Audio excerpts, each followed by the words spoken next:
feel like you get too close and then suddenly, like... oh. No, there's no such thing as too close. Seriously, it's better to have a bit too much input than not enough input. Because otherwise you get like the last episode where I had to compress to highs based on the low data. And so, it sounded like we were underwater and in a chamber. Oh. And that's what happens if I'm having to boost up really low levels like that. That or individually fix them piece by piece. And that takes like 5 hours more than I'm willing to spend at this point. Okay. I really do need to stop promising certain titles, because every time I promise a theme or a title, something forces me to change my plans. Like, say, a bunch of money gets stolen, or we both fall sick, or orders don't arrive, or my GPU dies on me. So, no noir this week. Instead, it is the start of October, which would normally be the time for spooky spooks, but we're having a brief detour beforehand because on this day, 30 years ago, was the release of episode 1 of Toppo Nerai Gunbuster. I'm going to open this discussion today, hi there everyone, hello Matt, Hello. with a bit of a tricky, sneaky, nasty question. So Matt, if one can only ever truly experience one's own mind and life, and thus the only perspective one can truly comprehend fully is one's own, could it not be argued that your favourite thing and the best thing are one and the same? I guess you could try and separate your feelings from what you know logically about whatever it is that is your favorite thing, whatever, if it's a piece of art or some food or an ideological opinion or whatever it is that is your favorite thing ever. You might have some knowledge about how those things work, and so you might be able to form a separate opinion, I suppose. Do you do that? I think I pretend... Is your favourite thing also what you would consider the best thing? I think that that's difficult to... I think something that we can often do is we make an emotional decision about something or have an emotional reaction to it, and we can either knowingly or unknowingly try to rationalize it later. So you could argue that even though I would say that there's hypothetically what I just said could happen, I suppose you could argue that no, in the end you do have an emotional reaction to something. And so in that case, I guess, yeah, your favourite thing is the best thing. What I'm going to get to, this is just a preamble to set up that I don't think a favourite thing is the same as a best thing. Okay. And for me, a best thing will tend to have certain requirements of technical proficiency when it comes to a text, as well as a certain amount of historical and cultural impact and a certain level of utilitarian quality. To unpack this a bit more, there's a film that I have a lot of respect for called Once We're Warriors, which is a tremendous film about post-colonial trauma and toxic masculinity. It is not a film that I ever want to see again. I got its message, and I don't need to experience that horror again in my life. So that is a film that I would say would be close to qualifying for best qualities, but not favourite. To me, favourite has a certain is much more geared towards emotive response, feelings of warm fuzzies, to a certain extent nostalgic value, as well as replay value. Something that it's cold and windy, you're home alone, and you want to have something that makes you feel a bit good, so you put one of these on. This is all a way to establish that Gunbuster is my favourite piece of visual media of all time. But the only best of list I would put it on is Best Japanese Animated Direct-to-Video Productions. How are you going, Matt? Yeah, I had a lot of difficulty gauging as I was watching this show, this direct-to-video TV show, basically, right? It's a TV show. Direct-to-video miniseries. Yeah. 6 episodes released, one episode at a time on VHS. Later there was a Laserdisc compilation release. though that may have also been episode by episode to begin with, because that's what you gotta do when you're selling direct-to-video. Make that money.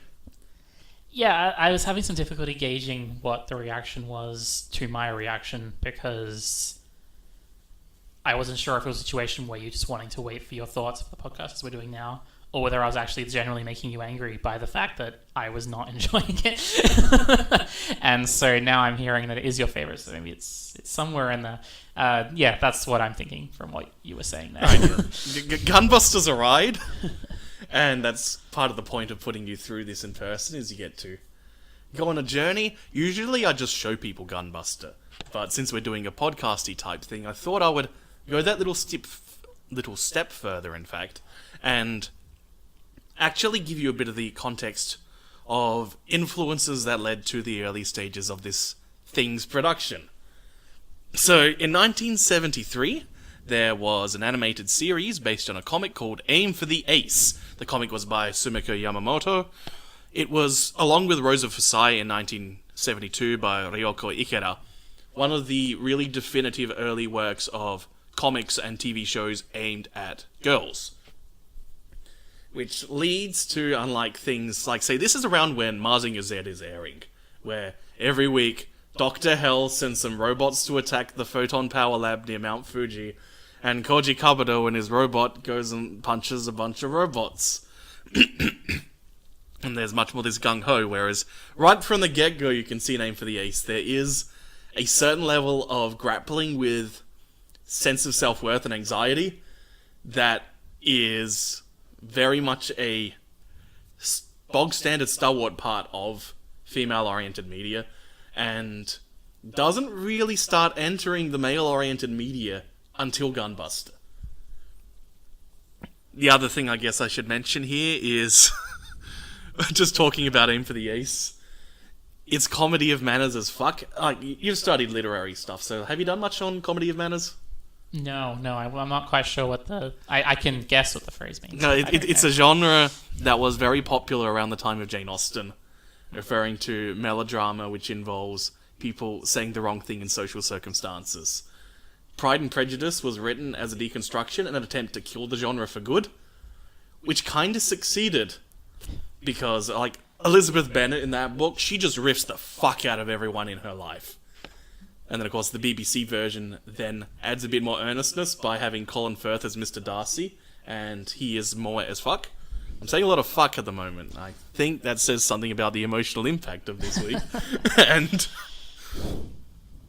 Rose of Versailles says, "You think you killed this genre? Hold my beer. You want to see Marie Antoinette going into a 5-episode long spiral of misery because she accidentally greeted someone incorrectly at a ballroom party? Yeah, that's the real shit." An Aim for the Ace is almost as melodramatic.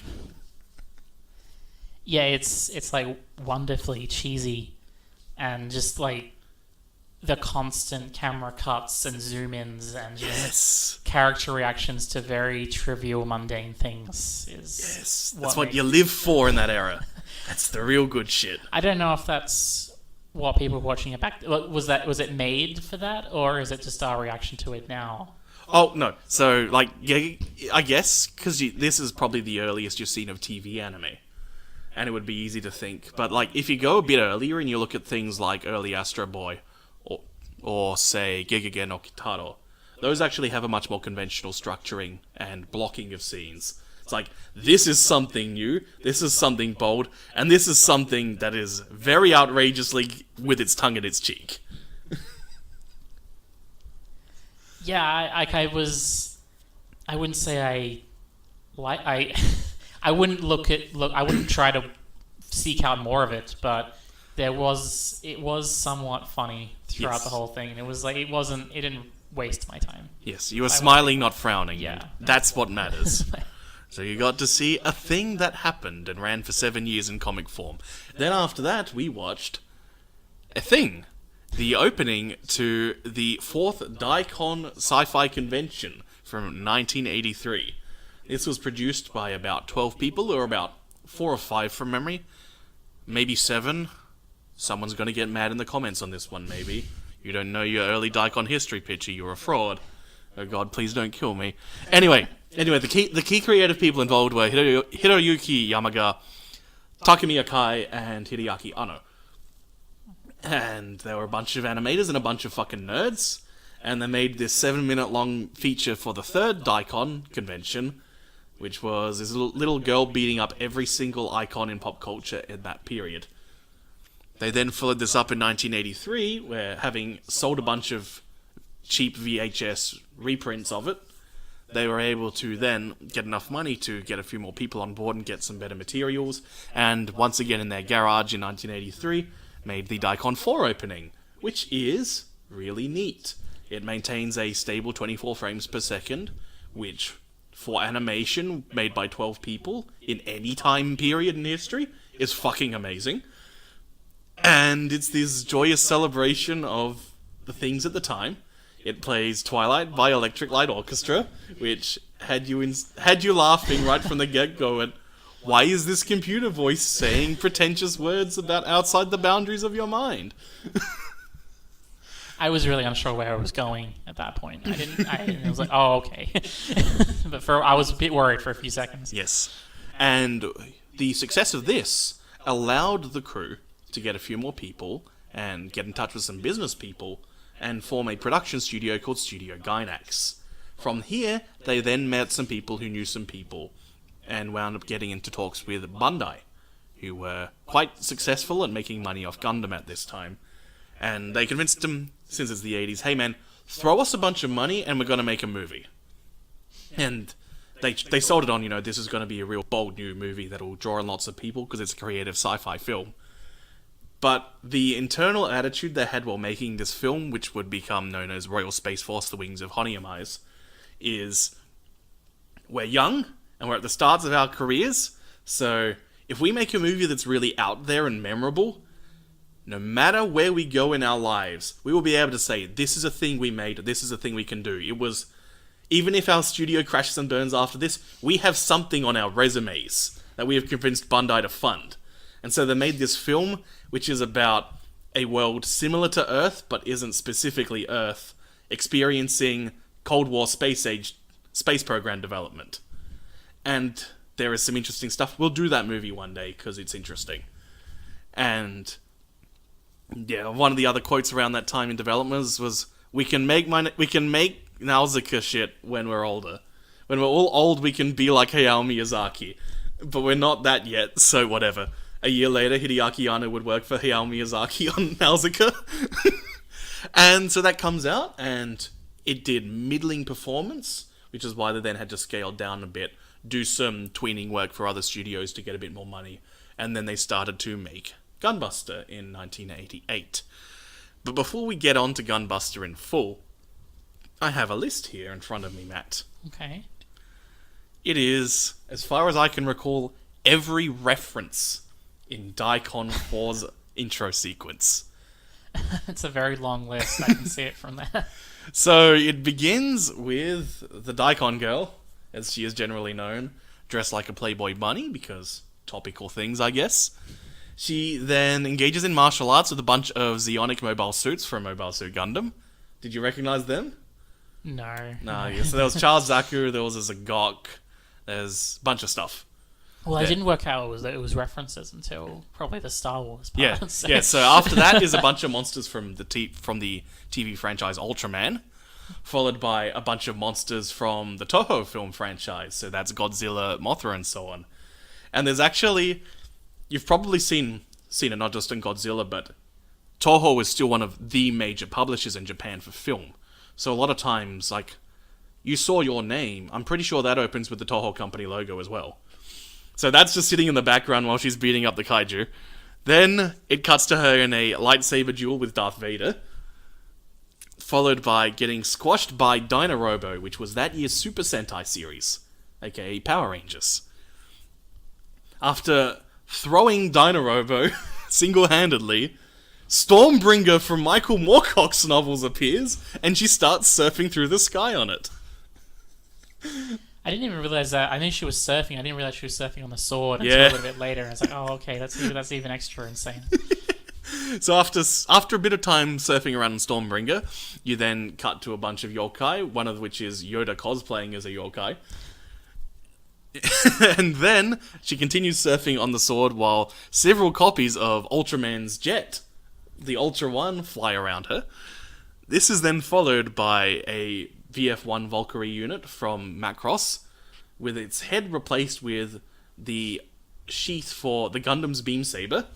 In the background is the the SDF-1 Macross, except the aircraft carrier arms have been replaced with the Yamato and the Arcadia. It then cuts to a coffee shop or Kisaten, where you can see a poor Zentradi battleship also from Macross getting caught in the blast as they're fighting. This then is followed by the Daikon girl continuing to surf on Stormbringer through a series of images, including Frodo Baggins with Aragorn, Gandalf, and Boromir, Conan the Barbarian, Lesser, first dragon rider of Pern, the children from The Lion, the Witch, and the Wardrobe, the last unicorn, Eowyn, followed then by another series of cuts of Captain America, Batman and Robin, Spider-Man, Superman, Wonder Woman, and then a bunch of spaceships and things. The spaceships include the most common artistic depictions of the spaceship from H.G. Wells' first Men in the Moon, a Katinga-class Klingon battlecruiser, the Martian invasion ships from H.G. Wells' War of the Worlds, specifically the 1953 film, a Cosmo Zero from Yamato, a squad of TIE fighters, C-3PO's escape pod, the Millennium Falcon, and Thunderbird 3. You know, when they said that Avengers Infinity War was the greatest crossover event of all time, I guess this Daikon intro was right here the whole time. You know why Thanos won? Daikon girl wasn't there to beat his ass. Well, she beat everyone else in this thing, so yeah, I probably could have taken that. Then there's Ultraman Falcor, the live-action 1963 version of Giant Robo, Lord Jackson from the Pern novels, a bunch of women from Yoshiyuki Tomino shows, Mazinger Z, the first Kamen Rider, Cutie Honey. Then a series of things crash into each other, including Mogueta from a couple of kaiju films, running into another Sentai vehicle. The Yamato gets destroyed by a Mothra lava, White Base crashes into the Gotengo, and Carmen's ship from Braiga, which is a show you've probably never even heard of, smashes into Thunderbird 5. Why am I listing this shit out? Am I just being Ready Player One Chapter 6? I'm guessing there's an yeah. interesting point. Yes, so I'm building to here, which is, as we move into discussing Gunbuster proper, a recurring element throughout that text is intertextuality.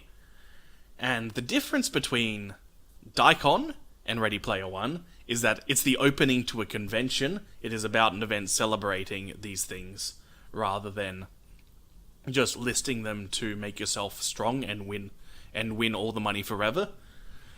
And in Gunbuster's case, I think it's important for understanding the sort of character that goes into the show, and one of the thematic journeys that Gunbuster takes, which is that it is a show which begins as a somewhat cynical parody, a show that's seen it all and is just gonna riff on shit that you've seen before. But over the course of time moves from a parody of sports melodrama to a space opera with parodic elements and melodrama to a genuinely earnest, silly, yes, but ultimately a very passionate and earnest piece of media. It's very much, I feel, that journey from apathetic adolescence to just being willing to say, hey, you know, sometimes a goofy thing will make me feel some feels, and it's okay to feel those things. That passion is more important than being smart.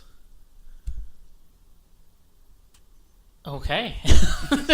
So, Matt, what's the plot to Gunbuster?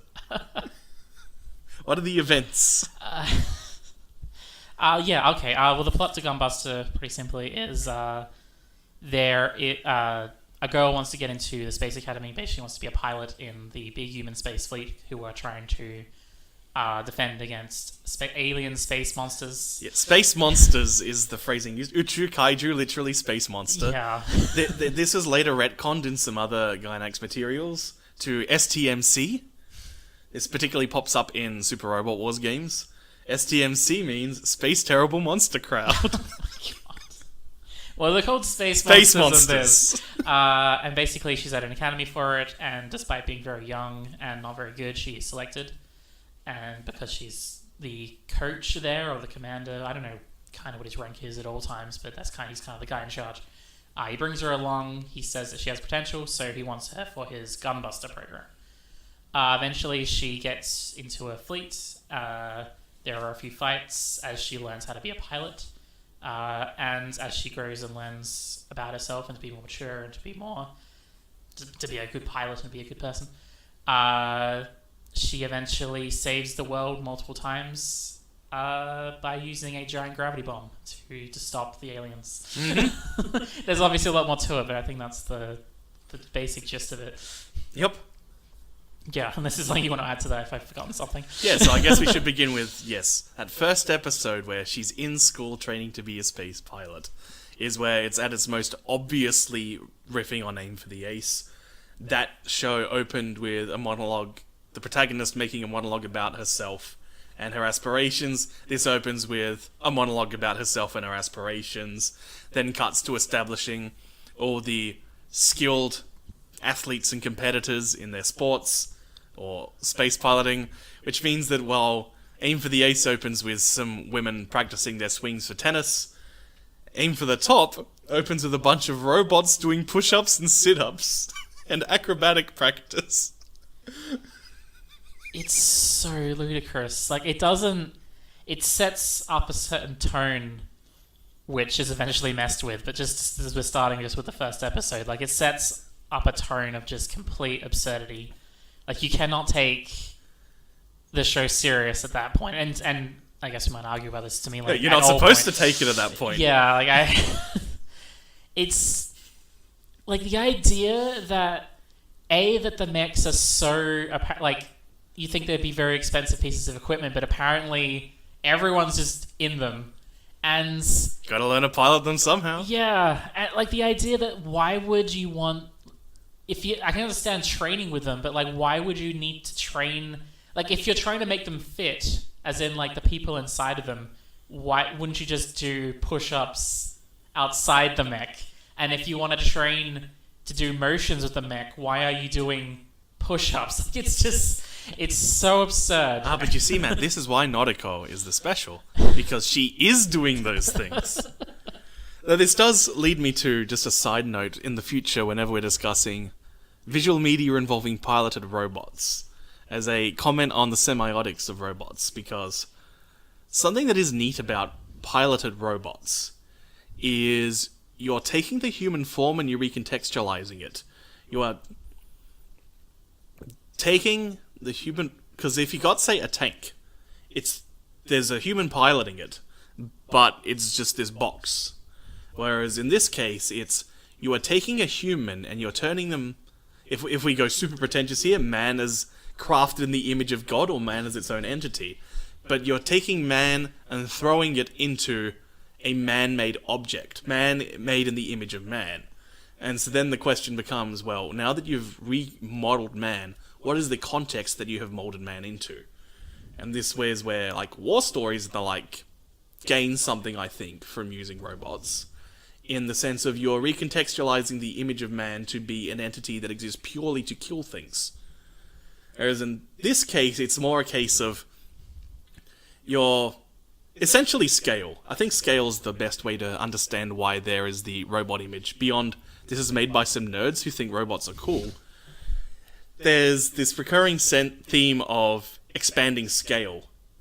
And so, by immediately putting people in the robots, in a thematic level, it's already establishing that sense of people are going to be exaggerated and heightened.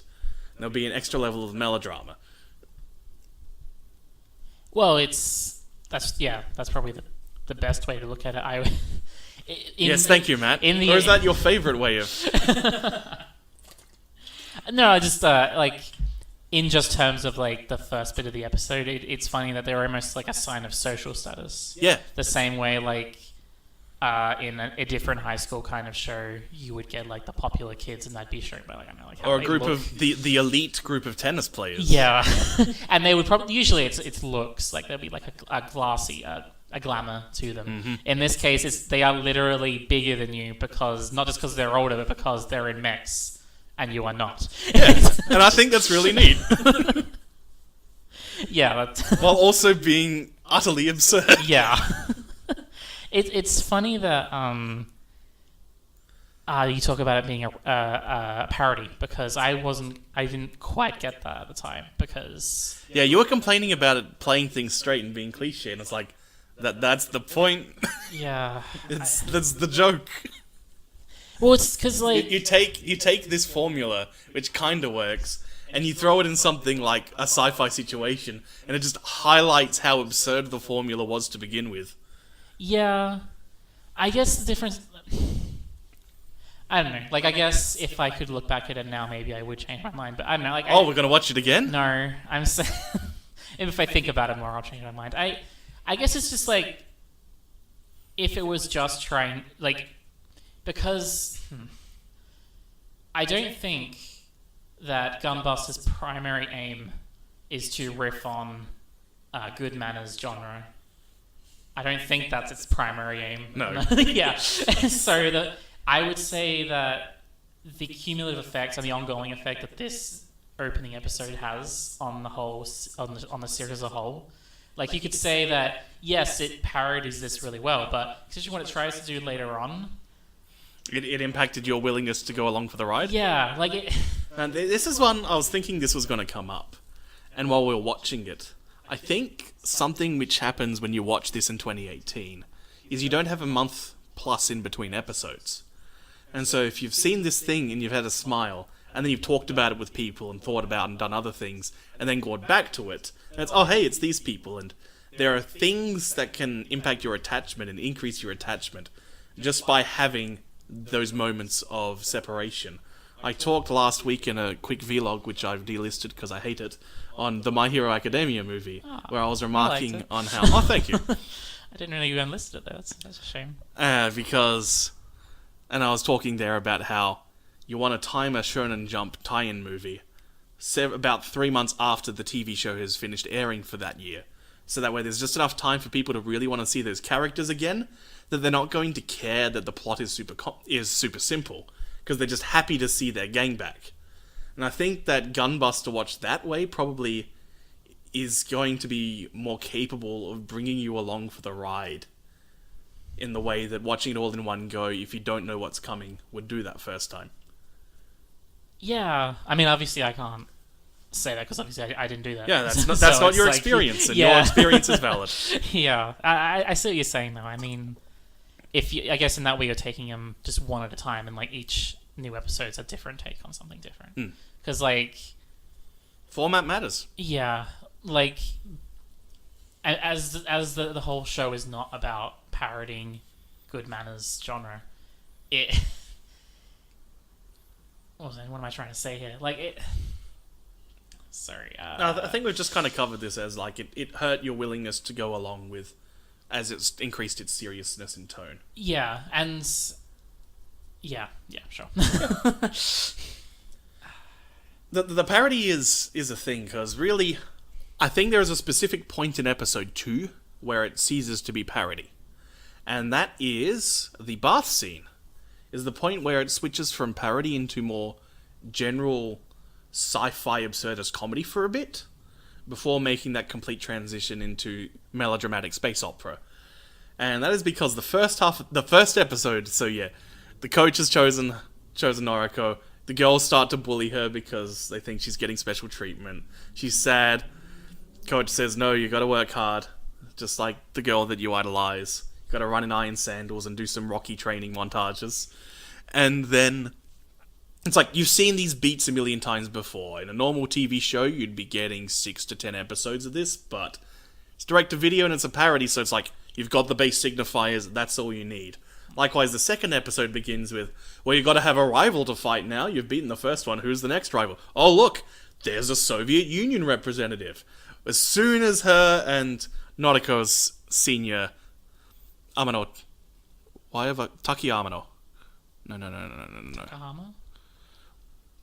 Why have I forgotten One-sama's actual name? This is a very unfortunate moment to have this. Amano. Anyway, so Amano and young Freud of the Soviet Union lock eyes with each other and immediately want to fight. Now, like, that shit's gonna go down the second they meet each other. And the first half of that episode is then them in the middle of a training drill in space, breaking formation in order to have their fight, as well as establish some things about the space monsters and trauma associated with them for Noriko, our protagonist. But as soon as the fight's over, Young is immediately their best friend. Yeah. Because that is the beats that you do over a season in one of those sorts of action-oriented shows. You have the rival, you fight each other a bunch, but they're not truly evil, so therefore you beat them and become friends. Or maybe you fight to a draw and become friends. We ain't got time for that, and you've seen that shit before. 10 episodes. That's all we need. Boom, they had their fight, now they're best friends. And the reason I'm saying that scene specifically when it switches to absurd sci-fi comedy for a bit is that bath scene is on board a space station. The space station, the bath is situated on the edge of the space station with transparent windows, which is the dumbest fucking thing ever to be having a bath when people have spacesuits and can then look in on the outside, which is then immediately played for a joke, and then they move on. So it's like, okay, we've got that shit all done and out of the way, now we can move on. You know, this is, I think I've talked about this before in other podcasts, but I think this is also a show highlighting the fact that I'm probably not the best person to talk about anime with, just because it was so clear to you this was a parody. But for me, this kind of poorly written storytelling is just what anime is. So it was very difficult for me to, like, tell the difference between this and, like what we've been watching before, with Gundam.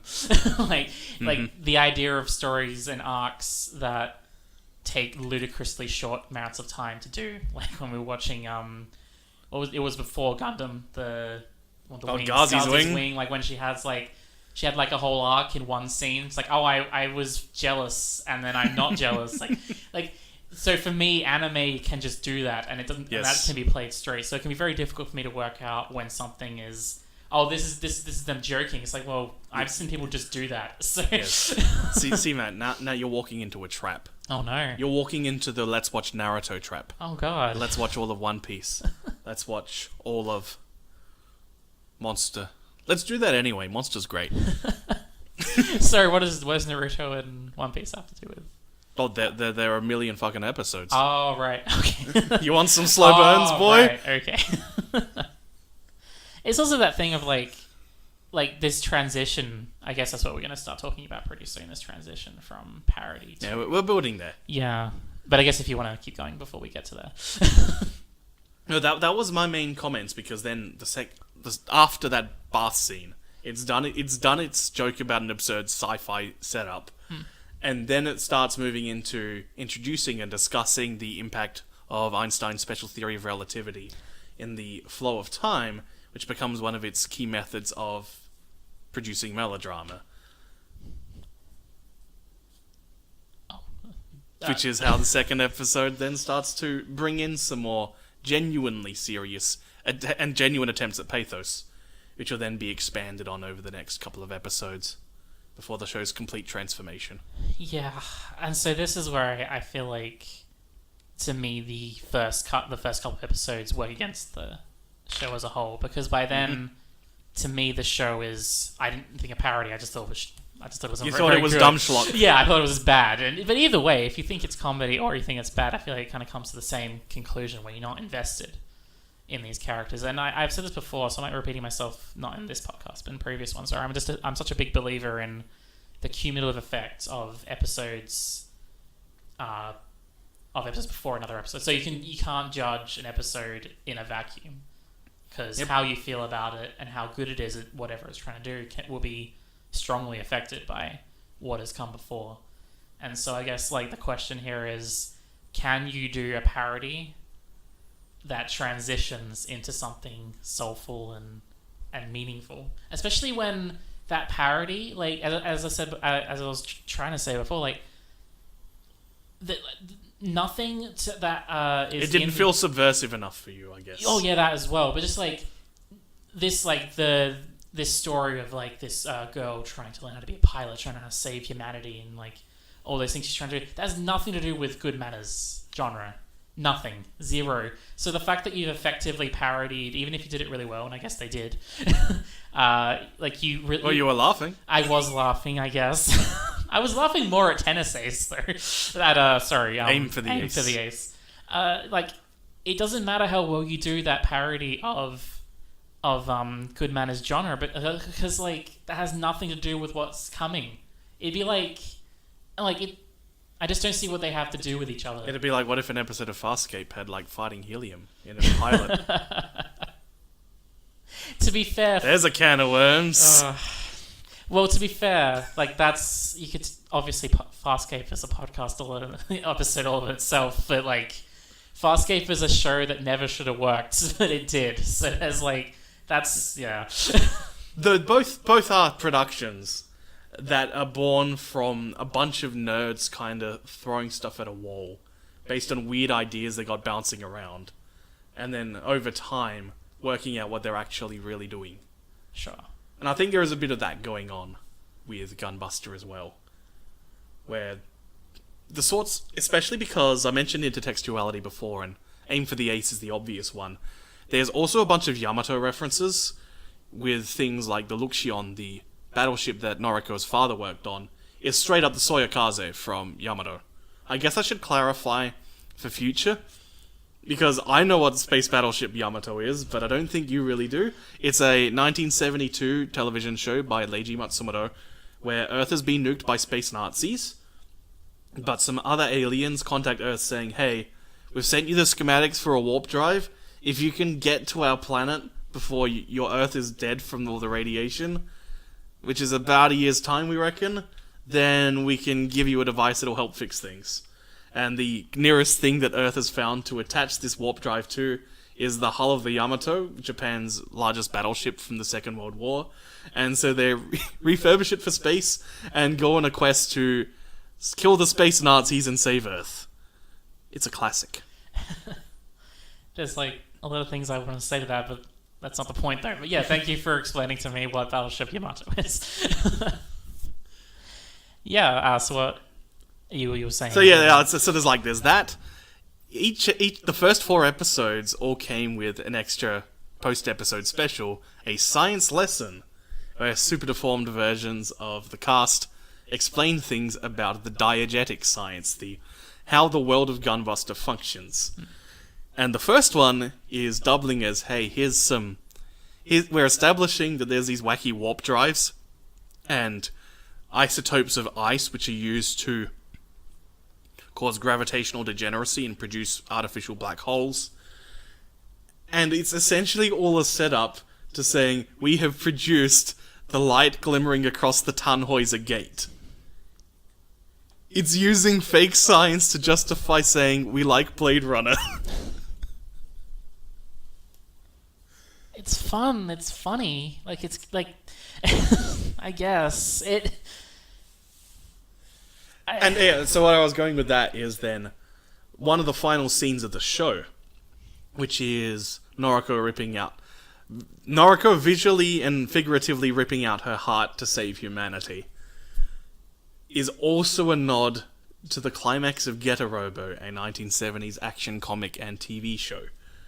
But it's you're not thinking, hey, that's Getter Robo, unless you're knee-deep in the dead nerd, like me. You're instead going, hey, she's ripping out her heart to save humanity. Yeah. So it becomes much more targeted and clever in how it uses references not to say, hey, remember the thing by the end, or hey, we're going to make a joke about this thing, but to say, there is thematic value to these signifiers, which we will use in our text when appropriate, because we're doing it out of love and respect for what came before. Is there something about like her ripping out her heart, like does that connect with her character's theme in general? Like, There's this sense of her going from worrying about herself to being willing to be that level of self-sacrificing. Someone who spent the first few episodes sulking and crying and being a woman who was of inaction. First time she's in actual combat and she just glances around and gets confused and then a bit sad. Well, it's absurd that she's in combat. Like, it's that this is where another thing where I understand, and there's like logical concerns and to the amount that they matter, because I understand, especially like in these days, we get a lot of people who focus a little too much, let's say, on logical things. Ding. And I don't want to be that person, but there's still a bit of me that is a bit like that, where I sometimes do struggle. Yeah, there are a number of times where you're grappling with that's not how military procedure works, rather than this is melodramatic space opera. Yeah. But, like, there's a difference between, like, not following correct military procedure to the letter and, like, the absurdities that happen in this film that are just, like, she's, like, in high school and they give her a military mech and let her go out there on the word of this one guy who also wants her to control... Ain't got time! Why Space monsters! Conscription's okay, man. Yeah, just give her the most powerful mech. Like, the idea that he... Okay, there's this... I mean, she works her way to that, at least. Oh my god. No, she doesn't. Like, the idea... She had like 2 training montages, man. Oh my god. You got 3 hours, 2 training montages. That is where I think you're touching on a limitation of film. A limitation of movie pacing. And the sorts of stories you can and should be telling with movies, as opposed to long-form television. Sure. There's definitely a sense of, like, there's a rushness to this entire thing. And that's exacerbated by the fact that it wastes its time parodying good manners genre in the first episode and then parodying other elements in the second episode and then finally gets to where it actually wants to be. I get that maybe they didn't know where they wanted to go and, as I say, throwing stuff at the wall, but, it's, you know, whatever. This is the thing they made.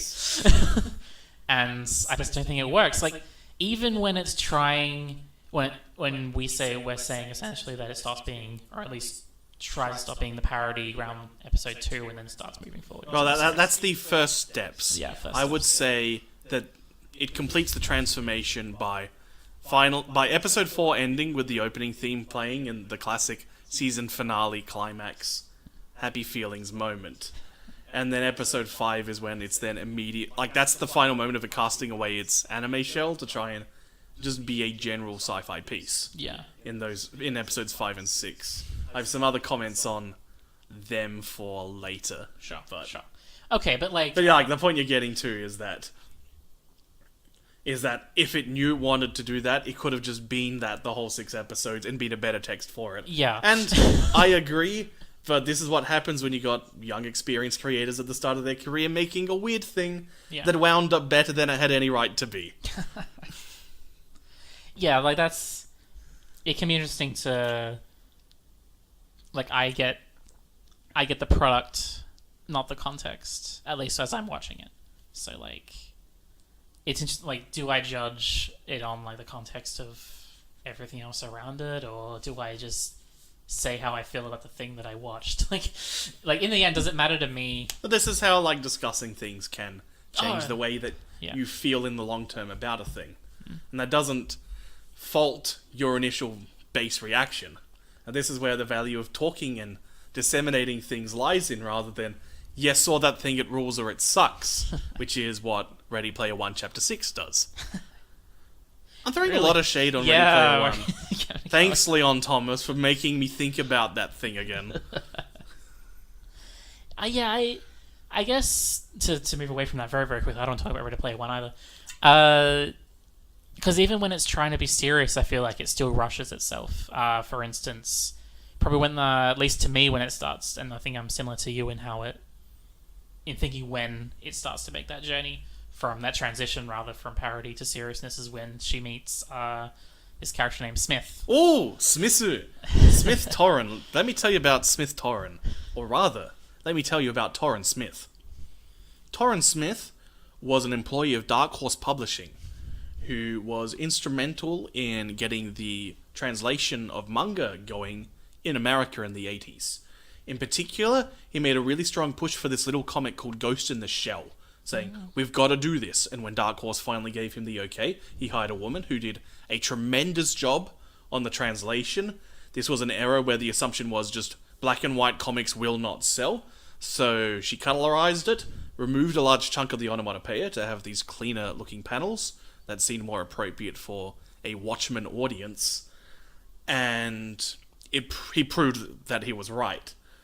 He then worked in the industry all throughout the 80s and 90s and retired in 2005, very frustrated with the state of the industry and the direction that in particular was being taken by companies like Stu Levy and Tokyo Pop, and a sort of narrative they were pushing of we're the only real translators because we will give them to you unflopped, which is the official industry term for comics which haven't been flipped around and colorized. But the fact is, like, when he was working things, you genuinely couldn't get anyone to publish it at all. And so he retired in 2005. He died about 2 or 3 years ago. And, like, he died of old age, of heart failure things, after spending the last 10 plus years of his life hunting and fishing in the places he loved. So that's fine. Anyway, he had contacts with Gainax, who were very quick into their formation, going, hey, maybe we should try and expand outside of Japan, like, get a fan base going and actually sell some merch that way. So they formed a distribution group called General Products, who were involved with things like the first Anime Expo in LA. And so that's where Torrance Smith first met people from Gainax, a relationship that they then acknowledged by naming this character after him. A bunch of B-reel of footage that they'd had with conversations with him wound up being used for a scene in a Takuno video, a later Studio Gainax work. And so, yeah, he's here in Gunbuster, and he is a stock character who exists to make Noriko sad when he dies. Yeah. That's nice trivia to know. So yeah, another little more evidence of these bunch of nerds who were putting references in every little thing they did. Yeah, as for the character, Smith... I covered him, didn't I? Yeah, you basically covered him. But that to me is like one of the things that we're even... Because that was supposed to be an important part of the story. Like something where the transition happens, where there's supposed to be like a real emotive element.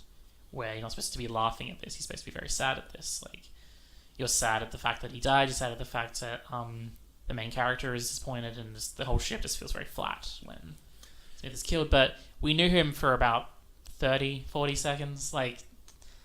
And so that... He's a good case of an objectified man in media. He exists to be this strong, supportive element who then dies for the purpose of making you sad. Yeah. And for the development of the main character. Yep. She gets very, very sad. And very instrumental objectification going on here. Yeah. And that to me is like... It's unique, at least. It is unique. Oh, he's flat, and quite often when I've watched this with people, they'll complain about episode 3 being a bit shit. Yeah. And it just doesn't... It shows to me that even though at that point they were transitioning, they were still making the same mistakes. And it means that you have such an integral part of this main character's like character development is from this incredibly shitty place in the narrative. And ongoing, this just counts that thing where just like, as it gets more and more serious, I can't go on that journey with it because I'm not invested in these characters. Which, yeah. So I guess I should say what kept me invested for the most part, beyond like smiling at camp elements. For me, a lot of what works about Gunbuster is Noriko Takiya's voice actress Noriko Hiraka is really, really good. This is one of the like 4 things ever that she voiced in anime. And there's a lot of cliches when it comes to robot pilots being very shouty. But there's often this much more pained shouting in the way that Noriko Hiraka depicts the character throughout. That it feels a lot more guttural and visceral on an oral level than other characters of this type, and that's because, of course, I've seen a lot of these characters.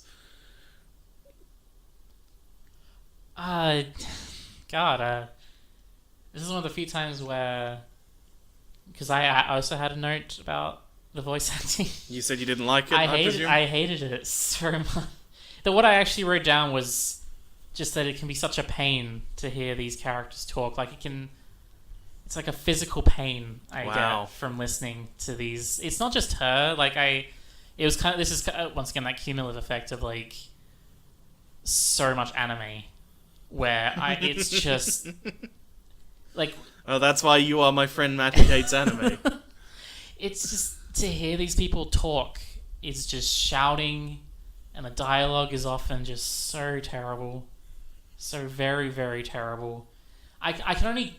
How many times do characters just shout randomly, "I can't take it," and then they go, "Eh," and it's just like, for fuck's sake, it just starts to become grating after a while. I notice it in almost every anime I watch, pretty much, where they just are always shouting and complaining and whining, and they always go to the 11th degree every single time on every little goddamn thing. It means that I just can't go with them. Like there's a point in the story when the secondary main character, the Madam Butterfly of the show, what's her name? Amano. I know it started with A, and she's just like, I can't take it anymore because she's there's an element in this story about the further you go through space, the more time passes on Earth compared to how the interstellar thing, basically. Yes, the special theory of relativity thing. Yeah, the relativity thing. That old meanie Einstein. Yes, hate Einstein. And so she's leaving this guy that she apparently loves, even though I didn't pick up on that, because he's just an asshole to her the whole time. But I guess she loves him, so whatever.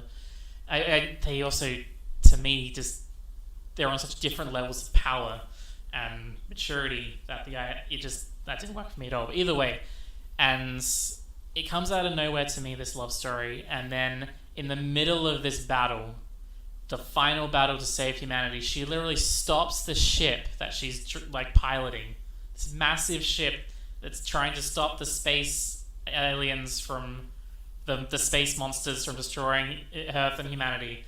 And she just goes, "I can't take it!" And she stops and reverses back. And I'm the one who can't take it. I hate it. I hate it so much. It's physically painful to listen to experience. Matt, your feelings are all your own, and they're objectively wrong. I'm being facetious here. I get that maybe the voice actress is really good for her, the main character, but just the general way these anime you are characters tired talk. of that soundscape. Yeah. I can't say anything to that. If you don't like the sound, then you don't like the sound. So yeah, and that's kind of a product of certain cultural components of Japanese language that require certain things to be spoken in such a way. And I mean, that's language. Language is a bitch. They can't show emotion any other way other than shouting it. I don't know. I've never been to Japan, so maybe it really is like that. Do people just not frown in Japan? They have to shout out their emotions every time. They're not allowed. Yeah, to basically. Imagining some shouty land where they all have pet robots and magical girlfriends as well. They're all going through that hero's journey of having to be the only one who can save humanity through the use of piloting a robot. Sometimes they have secret powers from being reincarnated evil gods from another world. Ooh, this is going dangerous territory. So then episode 4 is an episode. The stakes are increased. Actually, no, there is one more thing to say about episode 3. And that is it has the best joke in the show. Which is a very high level, the sort of weird high level nerd joke that can only occur when you're a bunch of nerds at the start of your careers, getting free creative control, but you're not quite sure how to wield that yet. Making a direct-to-video animated series in the 80s, that's like the only time where you would think to do something like, hey, our flagship is launching, a bunch of people are at the launch party celebrating, so we'll play the audio to indicate that that's happening, but the visual will be excerpts from a fictional theoretical physics essay by one of the lead characters playing across the screen, followed by a hard cut to the cheesy anime opening. And not only is that a good joke on its own, the science lesson for episode 3 ends with a note from Hideaki Anno apologizing for a typo in that essay. It's his own made-up physics, and he's making jokes about the TV show incorrectly depicting its fake physics. This is one of those things where it's very funny in a vacuum, but also, to me, has that effect of like... It had that impact of hurting, yes. Yeah. It impacted the pathos of this text. Yeah. Yeah. It was pretty funny, though, I guess. I laughed. I think I laughed. Pretty sure I did. Yeah. This is also the thing where it's like, I'm that guy. I'm being that guy who's seen this thing a million times, showing other people this thing that they may not care about, but I gotta get everything out, man. Gotta tell you about every story for every frame of this text. Well, that's the thing with this. I'm the guy who's all, did you know that there's this bit in Jurassic Park where Dr. Grant takes the two female ends of the seatbelts and he ties them round? This is foreshadowing a critical plot point. I guess you can do this more. You can be that guy a lot with this show, because even I can tell and what we've been discussing, there is a lot of little elements to it, whether it's little references or what it's parodying at the time or what it's just deciding to do. Like Dribs and drabs of context. Yeah. And history.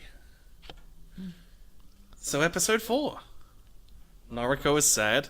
Like, this is when it really... The Noriko being the special elements really start to grate, I feel.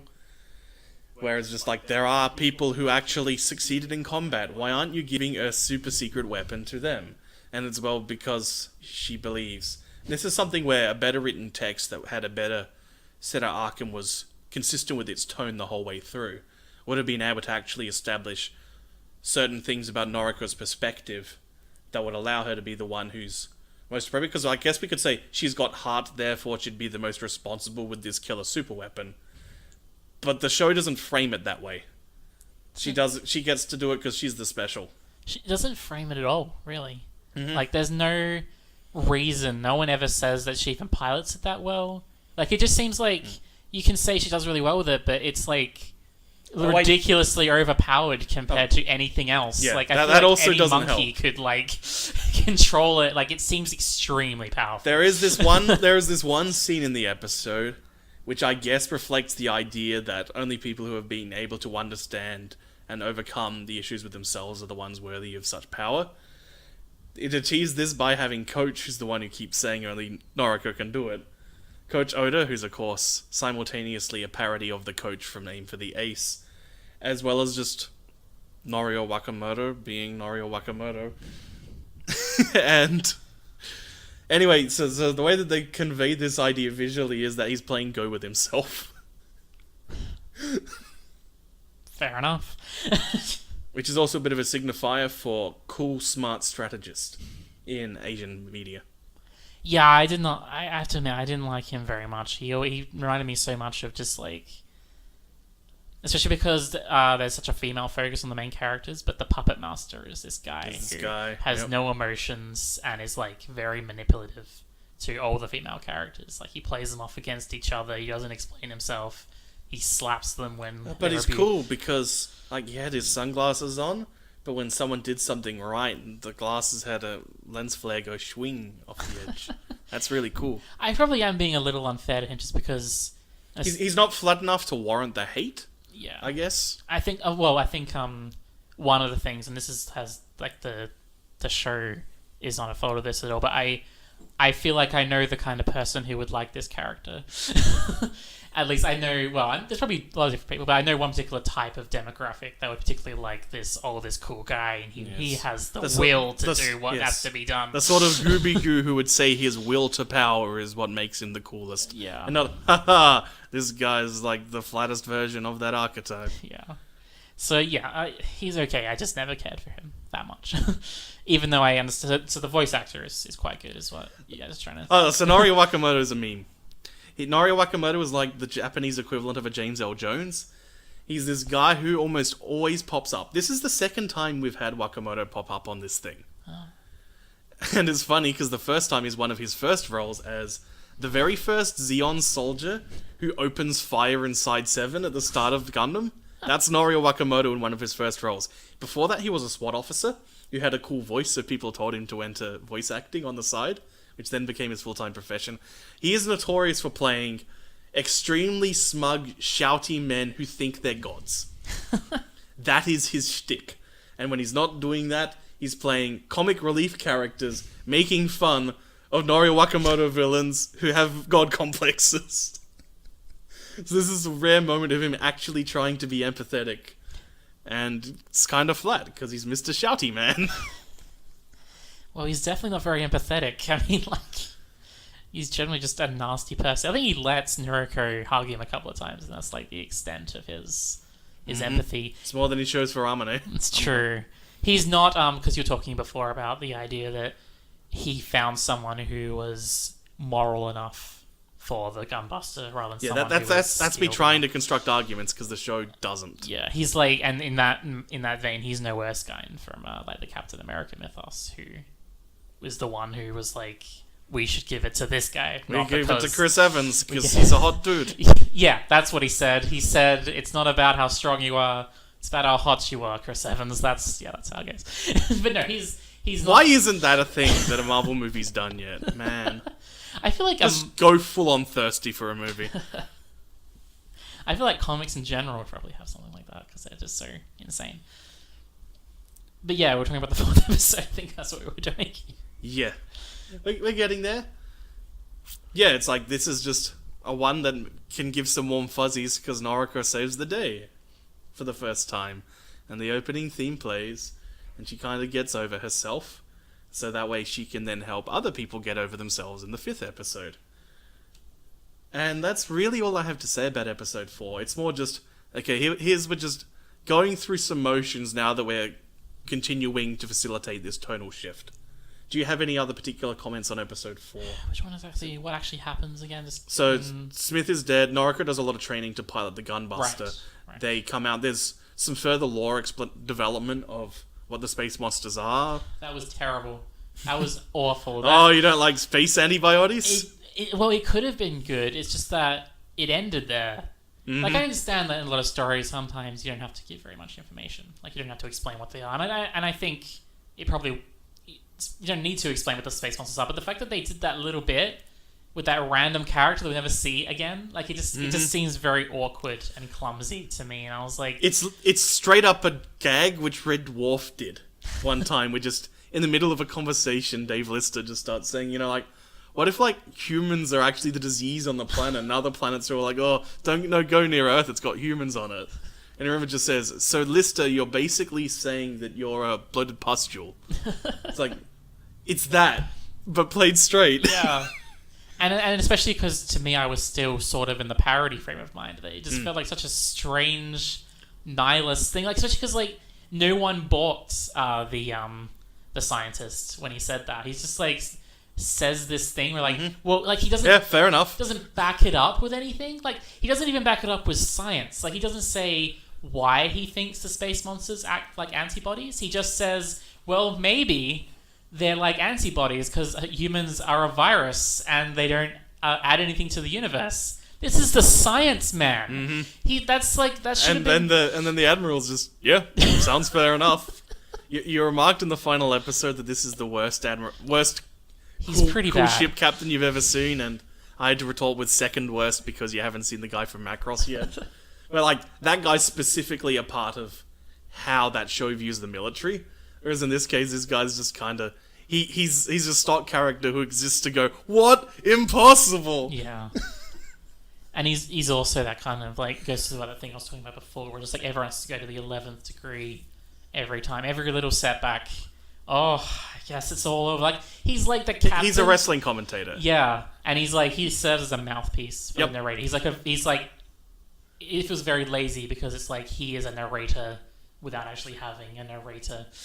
And I've always kind of felt the narrators can be a bit a boring, lazy way to get across, Yeah, you do have a contempt for narrators. Yeah, and he is sort of filling that kind of void. Yeah. What was it we saying? Like, we're talking about episode 4 still. So yeah, we were just talking about episode 4 and the antibody scene. There's a bit more lore, and then it's just like they shoot away some aliens, and then the Gunbuster clears away the aliens, and that's basically that episode. Episode 5 is when Gunbuster... Two things happen with episode 5. Gunbuster becomes Gunbuster. That when the feelings that people tend to think of when they talk positively about Gunbuster come from episodes 5 and 6. I also think it's the point where Hideaki Anno is born. Where it's not Hideaki Anno, that weirdo nerd who draws really good explosions for Studio Noir, but Hideaki Anno the auteur is a guy who has this very certain way of blocking scenes, a certain approach in how he handles depression in characters, the certain melancholy tone that he likes to adopt, the way that he paces scenes out. Because there is a bit slightly slower pacing to episode 5 and 6 than there was before that.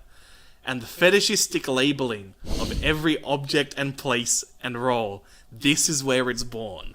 It just starts happening. He even does it for the main characters who've been the main characters for Yes. the entire show. Yes! Like, that's so how did no one tell him? Like, we already know who they are, buddy. Like, you don't have to say this. Like, And at that point, it's already on the frame. Oh, God. You're not going to repaint those frames, are you?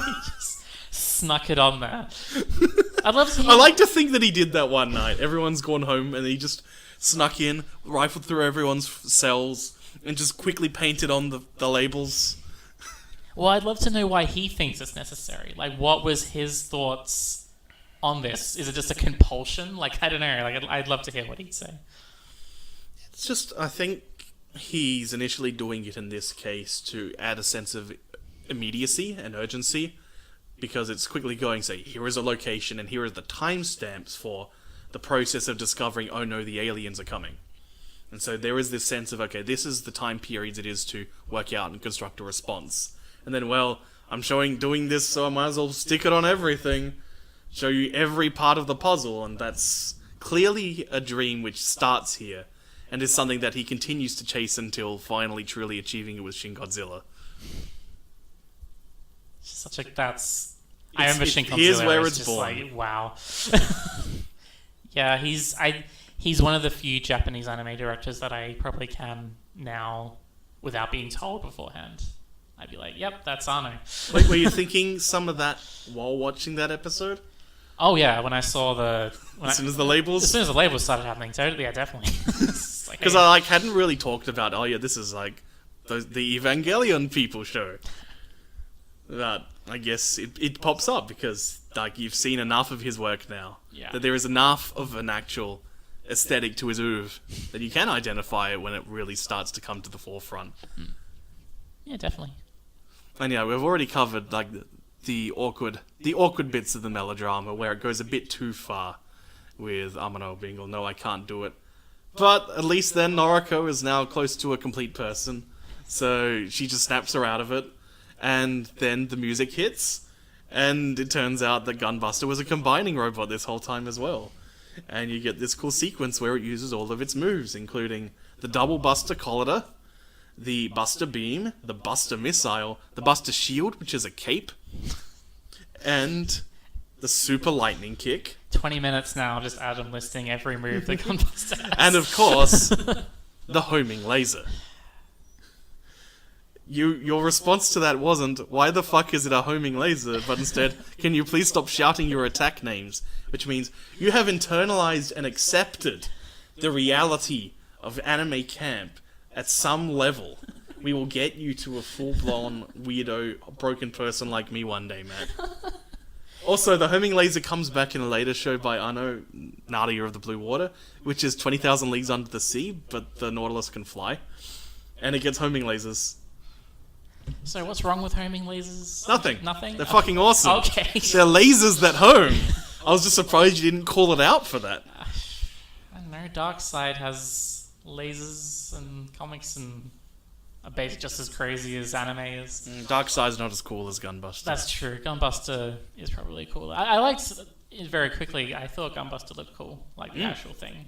It is cool. Yeah. I don't know what his shoulder things are, but they look cool. Just the jets for when it's separated. Fair enough. On the in the production notes, there were 2 extra moves which were never actually used in the show. Those being the Buster Tomahawk, which was an axe, and the Buster Home Run, where inside one of those shoulders it would pull out a baseball bat and produce a ball of black hole energy and hit the mini black hole with the baseball bat. It has these in Super Robot Wars games. Oh my god.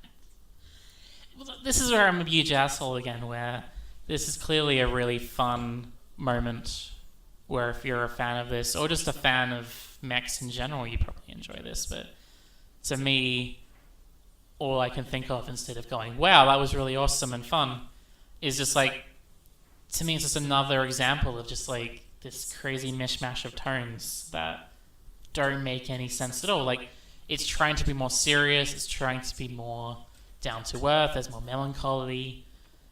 And with Arno especially, like, you talked about immediacy, to me it also has a sense of like officialness and like, he gives it like this a seriousness to it. At least that's what he's. I think like this is an artistic work you should respect.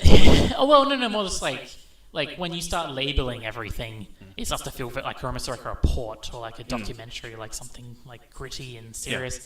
And it's like a serious situation as well, like in going this transition from parody to serious drama. And then it's just like homing laser, big kicko. Like I like the fuck. Like it doesn't work with what is going on. Okay, I think here is where you could take the perspective of incorporating a form of melodrama into a brand of camp, which is the way that I view it, is that the camp of Super Lightning Kick can also be the camp of I can't take it anymore, I'm hitting the brakes. Well, I hate that. And now let us be sad and wax about the nature of life and whether it's worth living, and whether we are in fact a blight on this universe. I can grok those all as the same form of camp, and you can't, which means you're inferior to me, Matt. I am the special. You will be the one piloting the mech. Yes, I have a Buster machine in my heart. I'll be the captain, just going, oh no, at every little thing that goes wrong. You're that girl. You're the girl who got drop kicked in the first episode. I got to be a trainer though at the end. Yeah, and then she seems to be doing all right. Yep, she did pretty well. She mellowed out. It's fun enough, I suppose. The episode, other than the melodrama, it has a Gunbuster, and the Gunbuster's cool, and it does things that are mostly cool. And then we get to the final episode. We do. Which is in black and white, and you immediately asked, why is it black and white? Did they run out of money? Which is, of course, funny, because normally you would, if you're doing monochrome in animation, particularly in this era, in digital you just use the right color tones. Back then what you would do is you would usually paint the cells in color like you normally would, and then you'd shoot on black and white film. But Arno wanted to be an artist, and so they used black inks with mixing, which is more expensive, and then shot it on color film, which is of course necessary because the very last shots of the film are back in color. And of course it's trying to be serious and dour. All the complexities of life have been reduced to just becoming a machine humanity becoming this machine that exists purely to kill these space monsters, no matter the cost. It's very dour and serious, and look at how Rashomon we are, because it's in black and white, which is fine. It's a sign of a bunch of nerds experimenting to try and make a thing, because they now think they can make some art and not just some goofy jokes. And, like, it's fine. It's a good aesthetic. I honestly think it is kind of worth it for when it finally returns to color, as this final moment of tension relief. Unfortunately, these production difficulties did mean that a bunch of the big climactic final fight didn't have time or money to be animated. And so the worst music in the show plays, because most of the soundtrack is this nice, highly unsubtle, booming orchestral Kohei Tanaka soundtrack, unlike every other Kohei Tanaka soundtrack, which is this loud symphonic booming, even in Gravity Rush. When I bought Gravity Rush for the PlayStation Vita, the first song started playing while the opening credits rolled, I went, "Is this a Kohei Tanaka game?" And then the next credit to pop up was sound designed by Kohei Tanaka, and I went, "Oh hey, long time no see, mate." So it's just to see people you recognize. Yeah, and where I'm going with this is, this big climactic battle scene is then just the storyboards or this bad cheap synth plays, and it really takes you out of the moment, because the rest of this is just, we are moving to this final point of, will we finally be able to kill the space monsters? And then this scene really takes you out of it, but I feel that it then brings you back in. You're probably going to say no. I mean, this is where once again, I'm repeating myself, but like the cumulative effects. Yeah, you can just give a yes or no here. Yeah, no. No. Okay, no. You were out and you were done by this point? Oh, yeah. And you just wanted it to be over by the time it was over? Sorry, I know you're supposed to say yes or no, but like, I will say that it held up better than other animes that I've watched that had that similar problem of just me being checked out. It did enough in these later episodes where I was like vaguely interested, and there was like, probably because like a lot of the things that were happening were kind of interesting to me, like just on like this could be a cool idea. Yeah, we haven't talked about the time enough, I don't think. That kind of episode 5 is when it really starts to kick in with, yeah. Hey, when you go traveling in space at faster than light travel, just everyone that you know will disappear. Something that is neat as a visual detail is, it's only explicitly stated in the science lessons, but in the text of the show itself, all the indicators that Noriko is a huge nerd are all quite subtle. You'll just see these little glimpses of merch and things floating around in her room, which I think leads to this interesting dynamic by the end of the show, by episode 5 in particular, where all the stuff she's got hung up in her room is stuff which, as far in a meta sense, it's haha, look at these references to anime that the production crew of this had previously worked on. But there's a few other things like the Van Halen poster, which indicate that Noriko is not only a nerd, she's also a teenager who, to begin with, is in the year 2015, that far-off distant year of 3 years ago. And she's one of those teenagers who's all, everything nowadays sucks. I only like the things from when my parents were kids. Because everything she's got is stuff that a Gen Xer would have been paying attention to. That's what she's got hanging up in her room.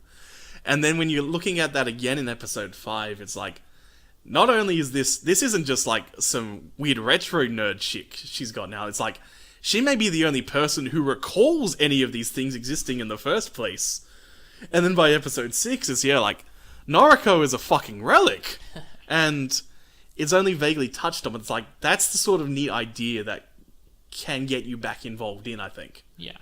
I was almost annoyed that they put this in, because, like, I feel like the idea of the amount of time, like, of relativity of time as you travel through space, that's such a powerful idea, and it can be very easy.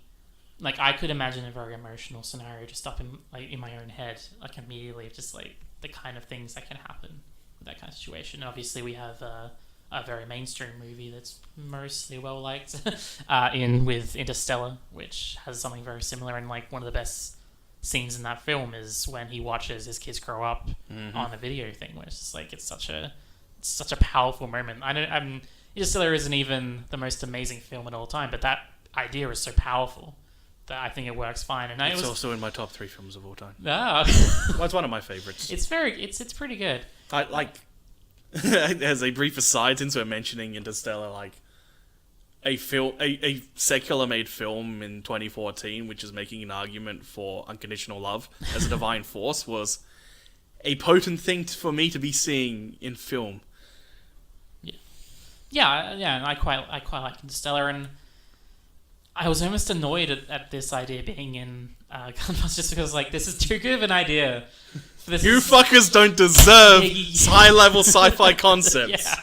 It's like, this makes your thing better just by having it in, even in, like, a cursory manner. Like, just by the fact of saying this is in our thing makes it better with no effort on your part.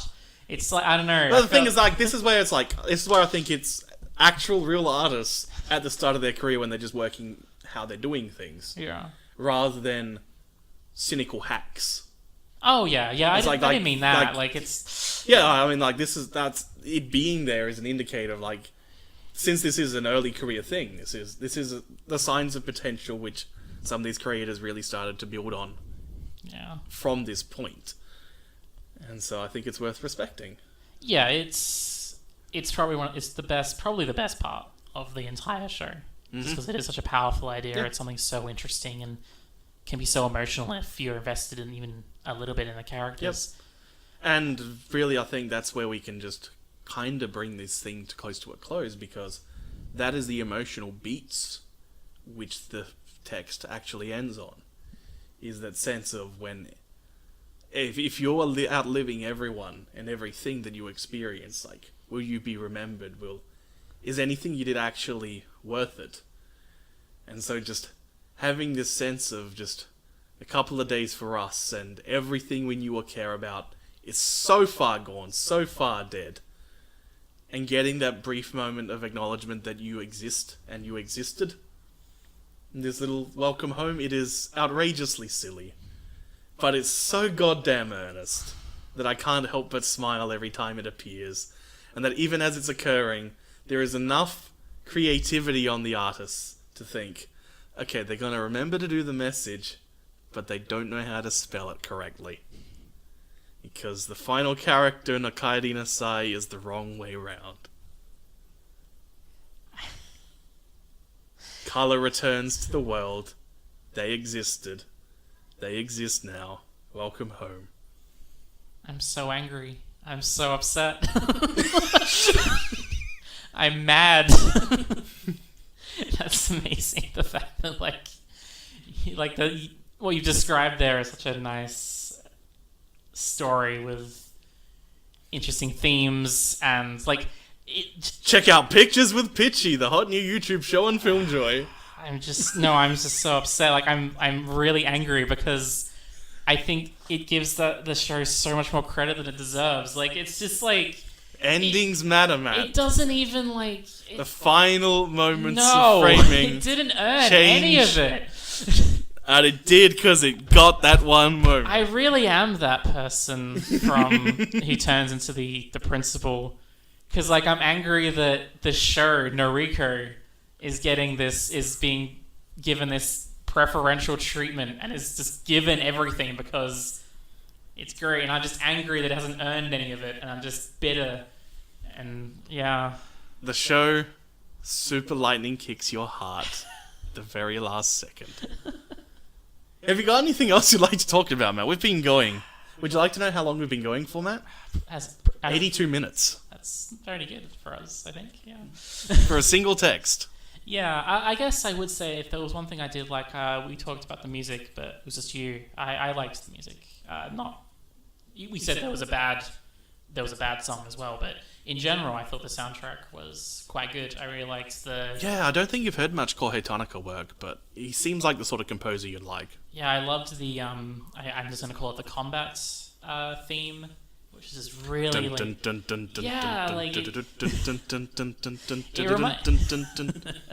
reminded me a little bit even though it's very serious and it could be used in a very serious text, it felt like if you wanted to have a Nintendo game have a serious combat theme, you could have something like that. I don't know, I just thought it sounded really good. Yep. And it got me into even despite myself, it got me into the show, and I think that's a mark of a great piece of music that even with the text not quite working for me, the song was drawing me in. And I guess because I've mostly been disliking this thing that you like, and I think a lot of people like, another thing I'll add is another thing that I not exactly liked, but you said whether I got back in the last episode, whether it was on to pull me back. I think one positive to this whole thing is that even though I have so many things that I didn't like about it, it's almost an invalid question whether it got me back in or not, because I was kind of always there.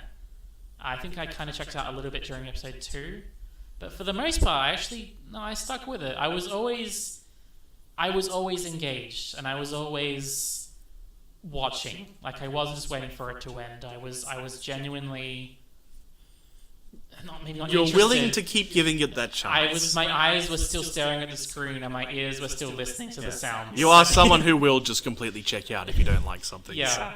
Like I'm not sure if I was hoping they'd win, but I was interested enough to see if they did. So yeah, that'll be my final thoughts, I suppose. That sounds like a good spot to end it on if you don't have anything else. Well, that's it. I guess we'll take this all the way full back circle to say that a lot of the generic background characters are named for the ace tended to have these soulless, pupilless eyes, which was a bit of a spook, and that made you say, hey, are we actually watching some spooks after all? And that's going to lead into next week when we do some spooky spooks for October. I'm gonna curse us, because I'm going to say we're gonna do a film called Dawn of the Dead next week. And we will see if that happens. Thank you for listening. What a week this has been. Goodbye.